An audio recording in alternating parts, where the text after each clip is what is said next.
नमस्कार साथियों, स्वागत है आज हमारे नए वीडियो में हमारे साथ जुड़े हैं रायपुर कॉलेज चुनाव जो चल रहा है उसमें जो प्रत्याशी हैं जुड़े हुए हैं अविंतिका जी और हमारे साथ धर्म धुरेंद्र शायर साहब, कवि साहब, राजवीर सिंह जी राठौड़। इनसे हम बातचीत करेंगे और एबीवीपी के बारे में और पूछेंगे। हाँ, तो अविंतिका जी बताइए कि एबीवीपी की स्थापना कब हुई और इससे जुड़ने का आपका तात्पर्य क्या है? मैं अवंतिका सुतार। एबीवीपी की स्थापना 9 जुलाई 1949 से हुई थी और एबीवीपी मतलब एक राष्ट्रवाद की विचारधारा से जुड़ी और मैं शुरू से ही राष्ट्रवाद की विचारधारा से संबंधित विद्यालय में विद्या भारती से ही पढ़ी हुई और मैं उनके स्वामी विवेकानंद के विचारों से काफी प्रभावित हूँ और मैं उनके विचारों से प्रभावित होकर ही मतलब विद्यार्थियों के लिए उनके हित में कार्य करना चाहती हूँ और एबीवीपी ने मुझे जिस उम्मीद के साथ मुझे इस पद के लिए चुना है और मैं उस पूरी उम्मीद के साथ उस पद को मतलब पूरी उम्मीद से उस कार्य को पूरा करूंगी और हमेशा छात्रों के साथ खड़ी रहूंगी। मैं रोज हमेशा मतलब रेगुलर विद्यार्थी हूँ और कॉलेज जाती हूँ, तो मैं आशा करती हूँ कि मतलब सभी विद्यार्थी मुझे पूरा सपोर्ट करें और अपना अमूल्य वोट मुझे देकर भारी मतों से विजयी बनावे। धन्यवाद। हाँ, तो राजवीर सिंह जी बताइए कि जो आपके जो एबीवीपी से जुड़े हुए जो दो प्रत्याशी किशन सिंह जी और मदन जो अभी बागी हो गए हैं, तो उनके बारे में आपकी क्या राय है और इससे आपको कितने वोटों का नुकसान होने वाला है? देखिए, जो बागी हुए हैं हमेशा मेरे भाई हैं और मुझे लगता है जिनके लिए हमेशा जिनके साथ में रहा, एबीवीपी संगठन का प्रचार करता रहा। अब बागी होना ना होना ये उनकी अपनी मर्जी है।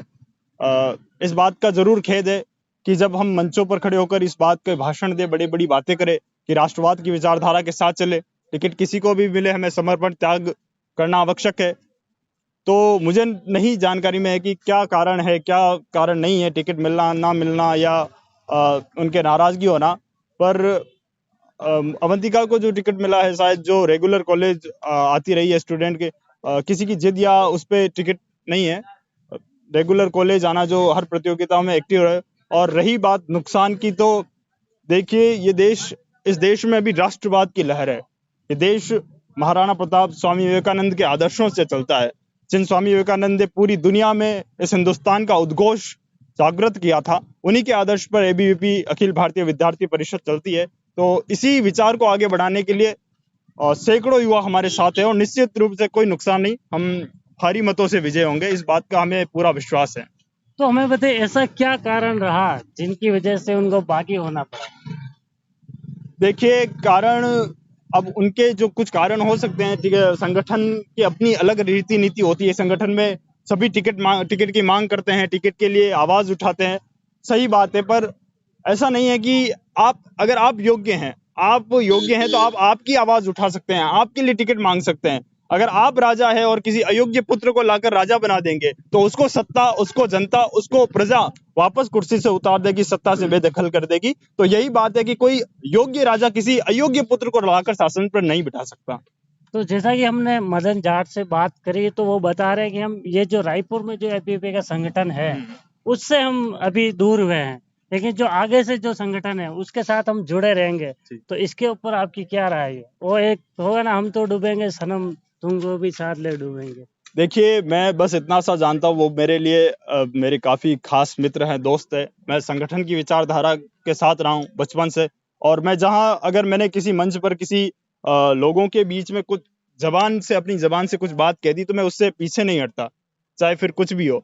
अब जबान से कहा कि संगठन में टिकट चाहे किसी को भी मिले, अब चाहे उस बात का खेद हमें भी हो या ना हो, पर टिकट चाहे किसी को भी मिले, संगठन के साथ रहेंगे। तो जो जबान से कहा है तो संगठन के साथ है, वो उनकी अपनी निजी इच्छा है कि एबीवीपी के साथ है या नहीं है। ये नहीं हो सकता कि मतलब आप परिवार के एक सदस्य को गाली दे रहे हो तो इससे परिवार नहीं टूटेगा। आप किसी को भी सदस्य को गाली दे रहे हो तो परिवार टूटता है। परिवार का एक भी बच्चा अलग जाता है तो परिवार टूटता है, और ये परिवार तोड़ने की बात है। आप फिर कहीं भी जाएं, कहीं भी कुछ भी करें, तो मेरे हिसाब से उन्होंने संगठन के लिए कार्य किया है, इसमें निसंदेह कोई मतलब दो राह की बात नहीं है। पर एक बात स्पष्ट है कि जब जब हमने राजनीति में भी देखा है कि जब जब सत्ता पे धनानंदों ने विश्वास किया है, और जब जब अपने आप के अभिमान में चूर होकर धनानंद अपने आप को सत्ता में स्थापित करने की प्रयास करते हैं, चाहे धनानंद के साथ में कितने भी योग्य, चाणक्य उन्हीं की टीम के अंदर उन्हीं के मंत्री थे, उन्हीं के सिपा सलार थे।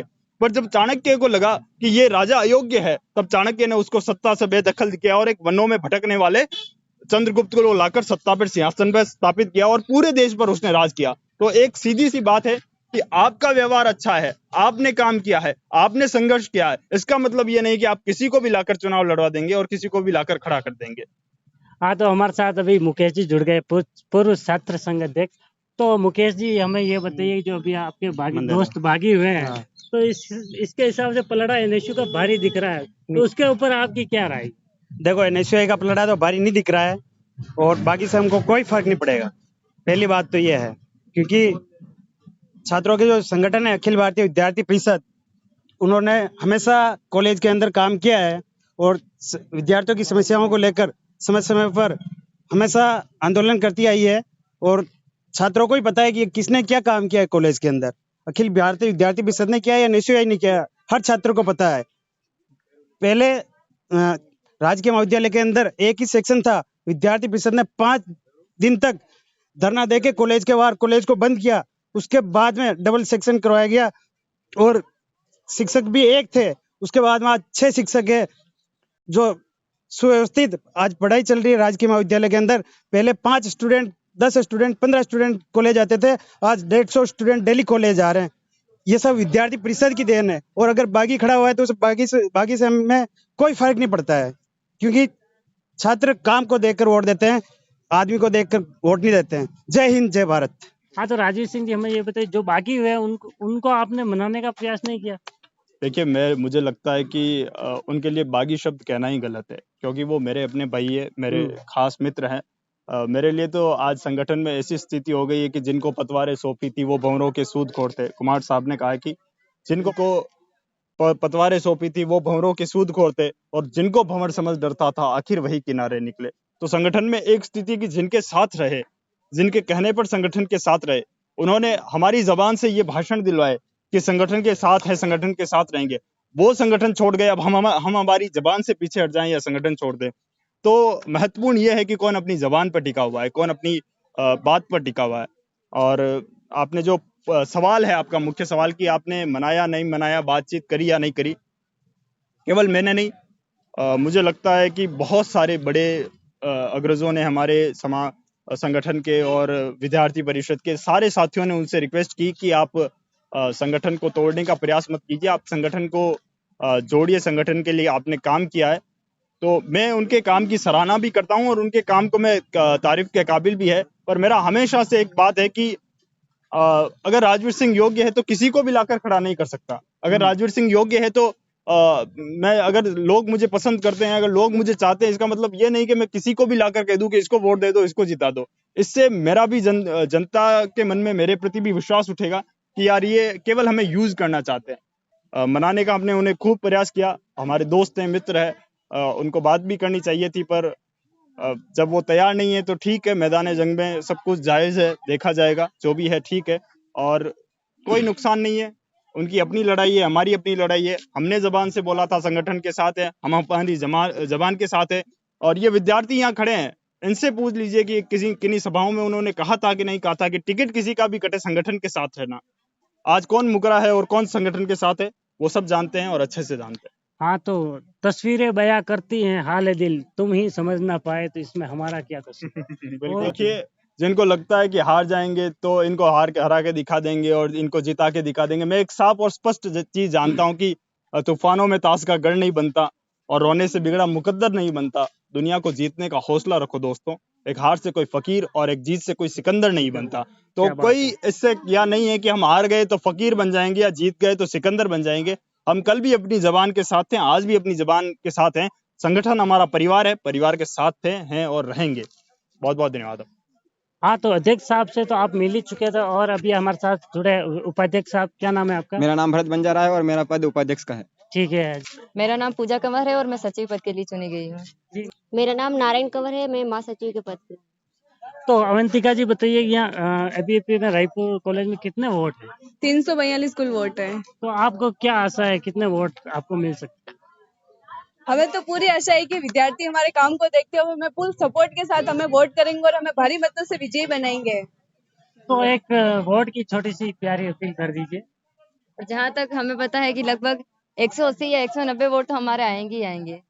तो अपील और कर दिए मैं वोट के लिए। हम यही वोट चाहते फॉर हैं कि ABB। हमें आप भारी मतों से विजयी बनाएं। मैं महाविद्यालय के सभी छात्र छात्राओं से नम्र निवेदन करती हूँ कि वो हमें अपने काम को देखते हुए, हमारे रेगुलर स्टूडेंट मतलब हम रोज कॉलेज आते हैं, इसलिए मतलब उसको ध्यान में रखते हुए हम वो अपना अमूल्य समय और वोट देकर हमें भारी मतों से विजयी बनावे। धन्यवाद। जय हिंद। जय भारत।